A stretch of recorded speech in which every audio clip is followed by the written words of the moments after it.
Hello, everybody. I'm going to be talking about how to connect Rust and Python. But first, let me start talking about a different language that has also R in logo, and that is R. So in 2018, I've switched from R to Python, and there were three libraries that I missed the most. I just didn't find the replacement for it at that time. It took me some time. I left the dplyr for the syntax, for the simplicity. ggplot the same. RCPP was a way how to connect R with C++. In recent days or recent years, I have found a replacement for dplyr. I'm pretty happy with polars, which I'm gonna present or gonna show today. I'm still not very happy with the visualization tools in Python. If you have any suggestions, please reach out to me. In 2018, I think matplotlib was still the standard, and Plotly was pretty new. Plotly is much more mature. There is also Plot9 as like a port of ggplot, but it lacks some features, so I'd still fall back to ggplot. Yep. And RCPP, recently I found a replacement that I'm going to be talking about today mostly, which is Pyo3, together with another tool that originally was part of Pyo3, but is now called maturin or maturin. Yeah. So why you as Python developers should consider Rust as a alternative, or not alternative, but option. So first, we all know that Rust is quite fast. Python is, I found some benchmark, so your mileage may vary, but Python is about 50 times slower than C. In case of Rust, it's only like 17%, so it is decently fast. Also, did anybody not expect this sentence? So there is a yearly Stack Overflow survey, developer survey. Python usually is the most desired language, meaning that about 40% of people that do not have experience with Python want to start developing in Python. On the other end, Rust is the most admired, meaning that about 70% of people that work in Rust want to continue working in Rust. So that's a quite nice touch that we're going to try to connect these two languages, the most desired and most admired one. And last, there's effortless integration of Rust into Python, which is today's talk. So what you learn today, I'm going to go through basic concepts. Obviously, we have only like half an hour. I'm not going to cover entire Rust, but at least the basics that you have to understand to like appreciate the library that I'm going to be talking about. I'm going to show how to call Rust from Python. I'm going to mention a few projects. I'm going to show you how to extend polars, which is a sneak peek into what I'm going to be talking about the project. And there's one bonus tip at the end if we have a time. And the goal for today's talk is to convince you that it's fairly simple. And when you're thinking about how you do your next side project, you may give Rust a try. So let's start. So first difference of Rust compared to Python, Rust is compiled, but you don't have to worry. Compiler is your friend in this case. It is trying to suggest what you did wrong, how to improve it. The error messages are really quite nice. I know that Python is getting better in that area as well, but Rust did good job. Also, it's strongly typed, but it's not too Pydantic. If it's clear, like in the example, the X and S, there is only one way. What could it be? So you don't have to specify it. The compiler or somehow infer. So you don't have to even type in auto or whatever. If there is only one way, you don't have to write it. There are structs, so no classes. Structs, maybe just different name. It's just a collection of data and functions, but there is no inheritance. So we usually don't say that Rust would be object-oriented language because for that we need inheritance and polymorphism. We don't have inheritance, but we have polymorphism through something called traits. Trait is some way how you define how the class or how the struct should look like, what it should do. And then you implement the trait by saying this struct does what it needs to do in order to look like the shape in this case. It is similar to protocol classes. If you're using protocol classes in Python, that is basically the same concept. In this case, it's more explicit. In Java or Go, we have interfaces, I think. I guess every language has this. And then you could define a function like volume here at the bottom that accepts any struct that is that implements the trait shape, and then you can call the methods that the trait expects. Next feature is enum. In Python we have enums, but they are usually just integers or strings. In case of Rust, they are sometimes called enums on steroids. That is another way how you could do polymorphism, because the enums, the individual enumerated values could contain more data. So in this case, I would expect square to have one side length. I would expect rectangle to have two different sides. Circle might have a radius. And then you could write, again, a function to calculate area. And then you create a match statement. I think we have match statement since 3.11 in Python. So this is similar. Rust compiler enforces that you are exhaustive, you use all the types. So if you forget circle, Rust compiler will tell you, hey, you forgot circle, do you want to add it? Which is nice. There are two special enums that are built in. You don't have to write them. They're just there waiting for you. The first one is option. It has two states. It's either nothing or something. If it's something, it has the type that you told it to have. Quite simple. Then there is a result, which is basically the same thing.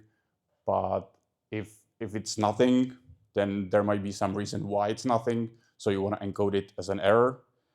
So that's why we have the results.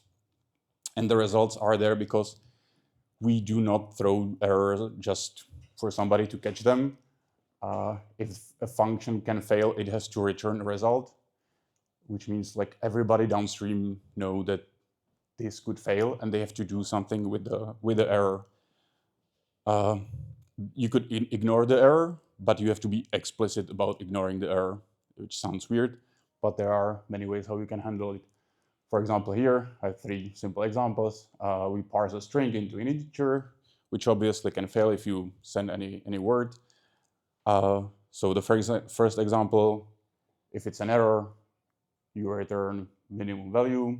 Maybe that's reasonable in your program. In some cases, you would not return an error. You would just say it's either integer or it's nothing, and you don't care why it's nothing. Or you would just hold the program by saying, I expect something, and it didn't happen. So I'm just going to stop the program here because there's no way of continuing the program. The most complicated feature of Rust is borrow checker. It's not super critical for the rest of the talk, so I'm gonna like slowly move through, but you should know that there is borrow checker. Maybe one comment that will make sense once you first try it. Python always owns the Rust data. And last feature that I want to talk about is decorator, or in Rust called macros. We have two types of macros. One is the on top with the hash symbol that looks like a decorator in Python, and it basically behaves like a decorator in Python. It just adds a few bit of code on top of what you've already written. And then we have the print line at the bottom with the exclamation mark, which is also a macro. we don't have to talk about how to define macro, but you should be, we should be aware that there are some macros, and you may use them. We'll see them in a few seconds. And since I started comparing the two programs, the two languages, I also want to compare the tooling, which is one of the things that I like about Rust the most, because there is like one unified way to how to do things. For example, in Python, we have many ways how we can manage environment or install libraries, starting from pip to UV. It's the latest addition to this list.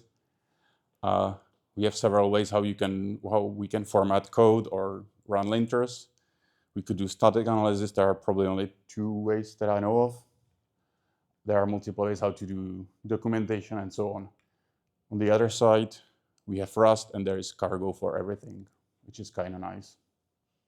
Everything that is mentioned above is handled in cargo. I think maybe even more. And pay special attention to these 3. Yeah, so I'm not here to talk about just how Rust is better in all the ways. Obviously, Python has like its own benefits, and there are 3 hidden features in Python that I would like to mention here. Does anybody have any idea what the features could be?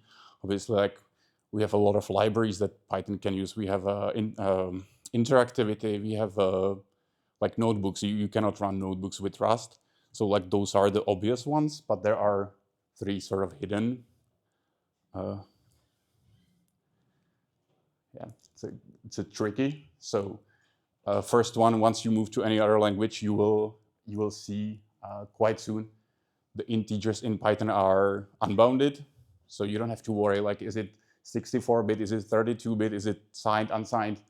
Anything fits, you don't care. The second one, strings. I've tried implementing one algorithm in Rust that relied on lookup in dictionaries or in hash maps, and I found out that it's actually slower than in Python. So I was digging into it and found out that the hash of string is actually cached at the string, so that if you do lookup for the first time, the hash is calculated and saved into hash. If you do it for the second time, it's already there. The same if you compare 2 strings. It's faster if you do it multiple times in Python than in Rust. Interesting. And the last hidden feature is that the dictionaries in Python, since I think version 3.5, are sorted. I was thinking, what could be a good example to show like where it matters. So thanks for the headers example from previous talk. Sometimes the order of the dictionary matters. Usually you don't realize that your algorithm depends on this feature. You port the algorithm somewhere else and it breaks. You don't know why. This may be the reason, any of these 3. So this is just to mention, if you leave Python, this is what you leave behind. And now let me talk about a few popular projects that are written in Rust and quite heavily used in Python. So there are these two libraries, UV and RUF, or CLI tools. One for package management or orchestration of environment. The other one is formatter/linter. They are written by the same company, Astral, and the common denominator of these is speed. In case of UV, the speed is achieved by 2 things. First, they have written branch pruning algorithm from scratch that basically goes through all the dependencies and figures out what is the version that you are supposed to install for every library, and they're doing it quite fast. The other trick that they did, when you install a library using UV, you don't copy any code. like you don't copy the source code for the library. It's usually just a symlink. Is it hardlink? Okay, thank you. But it's much faster than copying the code. When you start installing in Docker, it will tell you maybe you shouldn't use the hard links. The other one, rough, is again, it's much faster, as you can see in the benchmarks. But what I like about Rust isn't the speed. Usually rough runs in CI, so I don't care that much if it's half a second or 5 seconds. But I like that you just install one library, one tool, and it has everything. You just configure it which checks do you want to run. You don't have to install Flake, Black, Flake, isort, and like everything separately. You install one and just configure it. And it also does unsafe fixes, which means it can break your code if you're brave enough. And of course, we can't talk about Rust and Python and not mention polars. So for those that haven't heard of polars, it's a data frame library written in Rust. And one quirk of it is that it's multi-threaded by default. So that's one way it can be why it's faster. But even if you run it on single thread, it's usually much faster than pandas. The official benchmarks show it's 10 to 30 times faster than pandas. I cannot compare like recent days because I don't work with pandas that much. But when we tried this 3 years ago, back in Showmax, we saw that the speed improvement of the entire data pipeline was 12 to 15 times. So we wrote a blog post about it, that it was quite successful. And now if you go to the Polars homepage, you will see Showmax as a leading company using Polars. Showmax is one of the 8 companies mentioned there, which is kind of nice.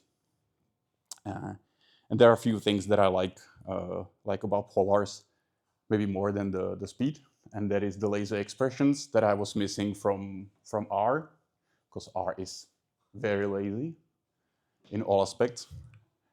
I also like the consistent syntax that I was missing in pandas, and also no indices or multi-indices. There was the yeah, thank you. There was the biggest relief, not having to work with indices anymore. For those that haven't seen any R or Polars code, here's a tiny data pipeline where we just read some data from CSV, do some filtering, create new column, calculate some aggregation, and that's it. So let me just break it down, what actually happens here. So if you look at the R code on the bottom right, it looks like the value is a variable, but it's not. R is so lazy that you could pass variables that don't exist, and the functions filter and mutate will decide what to do with the variable, and they will not treat it as variable. They will treat it as a column name, which saves you 2 quotes. It's not much, but it was kind of nice. I still miss it. In Polars, the pl.call value is basically doing the same thing as value in R. In pandas, people usually don't like the chaining operations. If you are a fan of chain operations, you have to rely on lambda functions. And like you type lambda on every single line, which yeah, it's something you can live with. The other thing that got improved over pandas was aggregation after group by. In R, in dplyr, summarize, you could do any aggregation that you can do in base R. Polars is trying to do the same. There are a lot of methods, the expression methods that you can call, and it will do it for you. In pandas, usually you just specify the column name and the function name, what you want to do with it. If you want to do something more complex, you could do lambda function. If it's like even more complex, then you would have to do the iteration over the groups and then like calculate the individual rows yourself and then concatenate it together. It's a bit painful, and I had to add the reset index into the example because that bothers me quite heavily. And one lazy part of this example is that the bottom examples read the CSV data and then do the processing. Polars, on the other hand, only scans the data, which means it sort of understands that there is some data in the CSV file. The CSV file in this case doesn't even have to exist at this moment. But then you only specify what should happen with the data, and Polars create a plan. And only when you collect or call collect, it will optimize the plan and execute it on top of the data and basically like calculate what you need. And it also do like push down of filtering. So if you do not use any columns or some columns from the original data, it will not read them. You don't agree? I do, but with CSV, it has to go over them at least. Yeah, like you can't read a row without like it's hard to skip columns in CSV. Probably not the best idea, but if you use something more mature like parquets, yeah, in that case you read just the columns that you want. Yeah, that's right.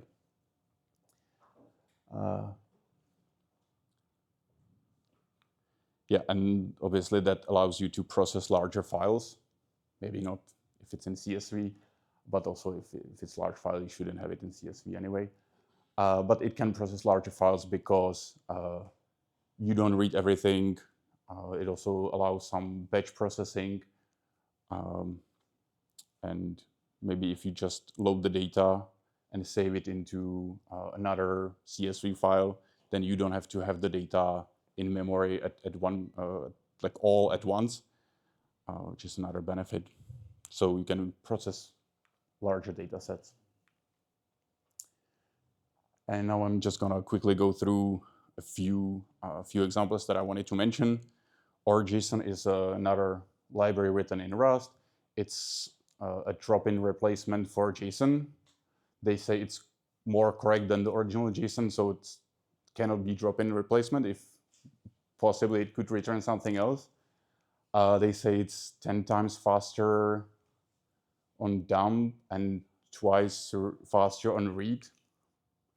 I didn't question it. Maybe some of you probably use Pydantic, so you should know that the second version, I think, at least the core of it has been written in Rust. Some validation part was like most of it, I would say. And the last one that I have on the slide is Robin, which is just another web framework because we didn't have enough in Python already. And thanks for previous talk, we know another example in Pit. And it looks like a lot of libraries are lately being written in Rust. And like we could ask why. And the reason is because it's so simple, thanks to these two libraries. So let me quickly show you how simple it actually is. So we use maturin to create a new project. We start with the blank directory, just called maturin init with name of the project that we want to create. It creates the directory, and inside the directory there are 3 files. PyProject, which is the configuration for the Python library. Cargo, which is the configuration for the Rust crate, not package, not library, we call it crate. And there's also one Rust module or file with Rust code. If we open the Rust code, we could just write a simple function. Here I have the least efficient way how to calculate Fibonacci sequence. you could notice the ... .2, which would translate to range 2 in Python. So if it's the first two items, it's going to return 1. Otherwise, it's going to add the previous two elements. And this is your Rust function. Like, this is all you have to know in Rust in order to write extension for Python. Then you just have to decorate it, or use a pyo3 macro called, in this case, py function. You create a py module using another decorator / macro, and export the function using another macro. And that's it. You just call maturin develop. It compiles the library, builds it into a wheel, installs it into your virtual environment, and then you can just import it in Python and call it, and that's basically it. It's like literally this simple. This simple it is. There's nothing more to it. Sometimes functions isn't all you need. Sometimes you also want to write some classes. So here's again some dummy class. I've already added the decorator. So in this case, py class is the decorator that says, okay, this is the class that I want to export to Python. If you want to export some methods, you just decorate them using py methods. And again, you export it in the py module. And yeah, that's basically it. The class only does two things. It has some internal value, and if you call add, it adds something to the value. If you call get, it gets you the number. In this case, you wouldn't be able to initialize it in Python because we are used to calling the dunder init, or double underscore init, which we do not implement in Rust. In Rust, instead, we implement new, so that there is tiny distinction. This literally translates into double under new method that is being called, and it creates the Rust object, and I'm just initializing with value 0. Nothing fancy. And then I can use it in Python again. I'm gonna import the class accumulator. I'm gonna initialize it, and I'm gonna call it twice, or I'm gonna call twice the method add, and in the end, it should have a value 3, because that makes sense. If I try printing the object itself, it's gonna give me this built-in accumulator, which is, at least you know where it is. You can find it. But it's not very useful. Fortunately, you could write dunder methods in Rust as well. So you would just create a str method that uses, if you see the macro on top, I've magically added debug trait to my class, and now I can use the colon question mark notation to print the debug version of the object itself. And instead of showing location in my memory, it's actually showing what the debug macro implemented for me, which is name of the class, and then each individual attribute of the class with the respective value. So that's quite simple. And not everything is nice. Sometimes your program fail, and you want to handle errors the Python way. So you should know that all errors, all the built-in errors, not the ones that you defined, but all the errors that you have in Python can be represented in Rust. So you could just throw, do I have it highlighted? Yeah, sorry. You could just throw the py value error with error any message inside, and it will throw the value error into the caller in Python. Obviously, that wasn't the right way to do it.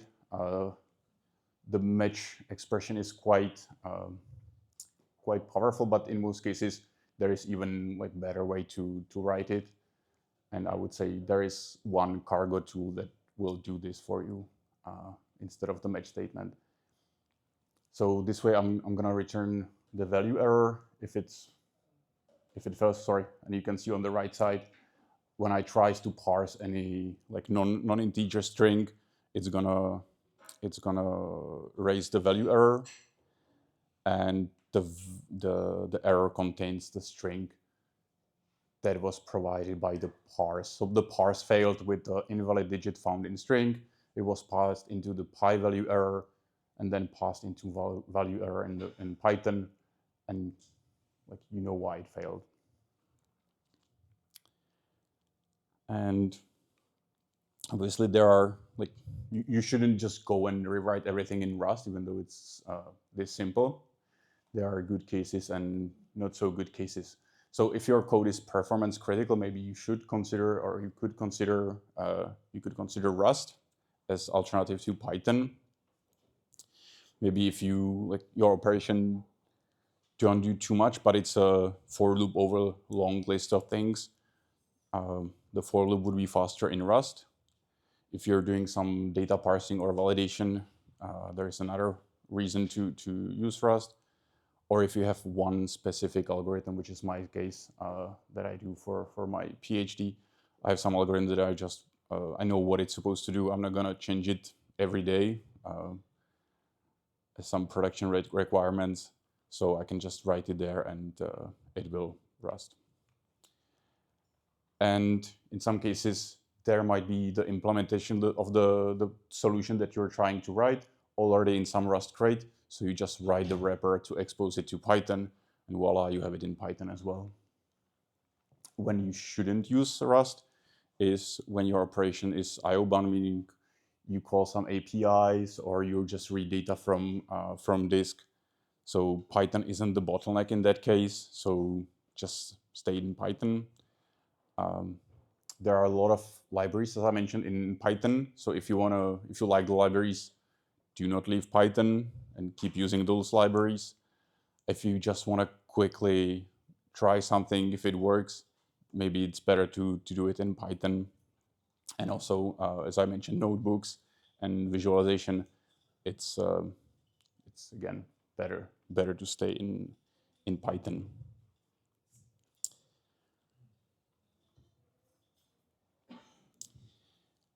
And when I'm talking about staying in Python, it is possible to call Python from Rust. I haven't done it ever, except when Rust does it for me. So here I have an example. When I call method map elements and then provide a lambda function, the lambda function is sent to Rust, to polars, and then called with each element of the data frame. Calling Python from Rust would be your bottleneck, and polars will tell you you shouldn't do this, do pl call x +1 instead, meaning it will run in Rust only. But in some cases, it's not that easy to run it only in Rust. For example, I'm going to just import a function that is doing some hashing and call map elements with this function, and it's going to take string and hash it with some specific algorithm. There is no way I can just write this in the polars expression. I have to use map elements. Yeah, this is the function. Or I could just write this expression, polars expression in Rust. It looks worse than any Rust code that we've seen before, but this is the only part that will probably be different between all the implementations. The rest of it is just boilerplate. You could just copy paste. And what I'm doing, I'm just mapping over the individual elements. I'm calling farm fingerprint, which is, again, a function that was implemented by somebody else, and it's available in Rust, as the same as the other hashing function that is implemented in Python. And yeah, in this case, I don't have to export anything into my library because Polars doesn't work that way yet.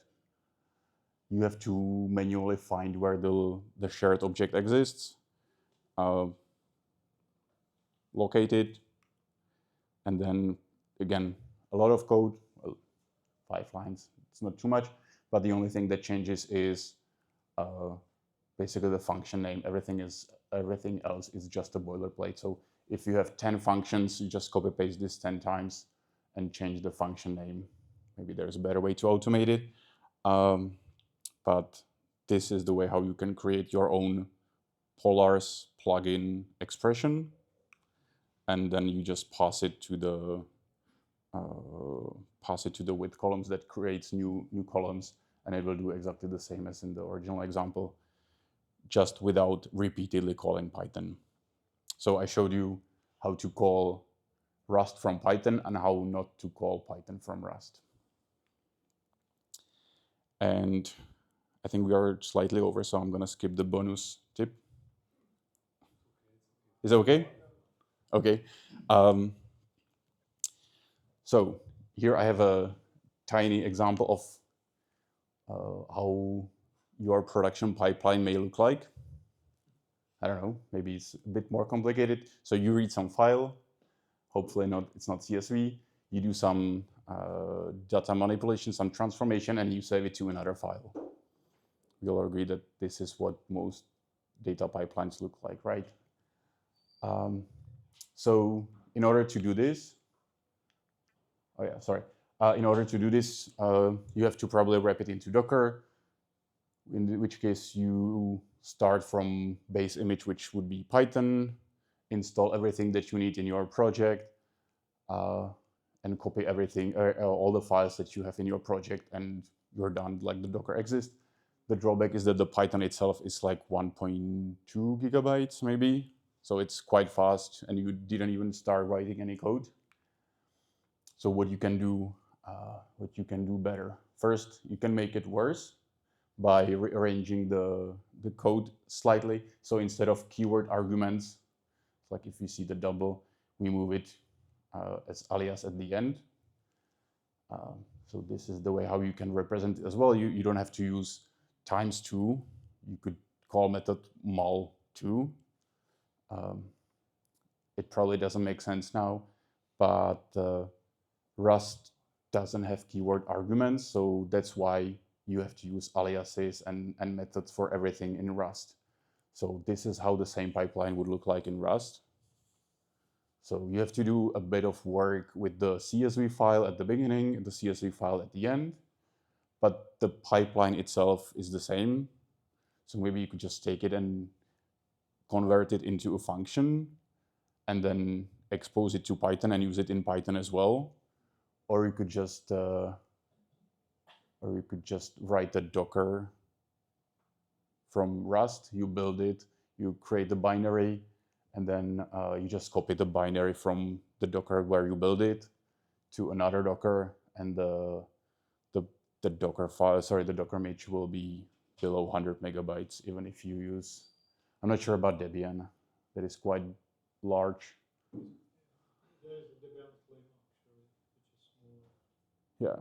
Even the Debian today is quite small. I think you could do the same with Alpine.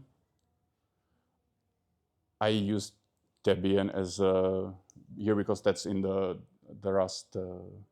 Sorry, not Rust. The cargo documentation, like their examples use Debian, so I use Debian. It's definitely smaller than the base Python image. So if you just have the Debian image and your binary, it will be pretty small, and it will do the same thing because the code is basically the same, just reading file, doing transformation, saving file, and it's done.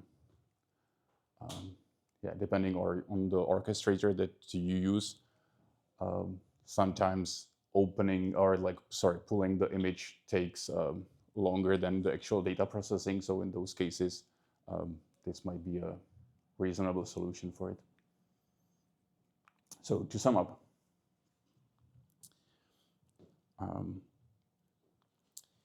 I didn't plan to come here to tell you to abandon Python and you should use Rust instead. No, use Rust only for the parts where performance matters, and keep Python for the interactivity, for the notebooks, for the ecosystem and libraries and so on. And the ecosystem for binding Rust into Python is ready. We have libraries like PyO3 and maturin. By the way, I haven't mentioned PyO3. Sorry, new idea in conclusion. PyO3, does anybody know why it's like that? Originally, I thought it's like a O3 in optimization in C compilers. Apparently, it's a Python trioxide or like rusted Python. It's a chemistry joke. Yeah. And maturin, I'm not sure how to pronounce it because the author pronounces it maturin, but it is called after a city in Latin America, which would be Maturin, I guess. Not sure. And I've also shown several projects, Polars being one of them, and that is becoming the mainstream of data frame libraries. I've also showed CLI tools, UV, and Rust, and we saw that the speed is the common trait of these projects. And you don't have to rewrite everything, as I said. You could just start tiny with one function or one Polars plugin. And that's it. Thank you.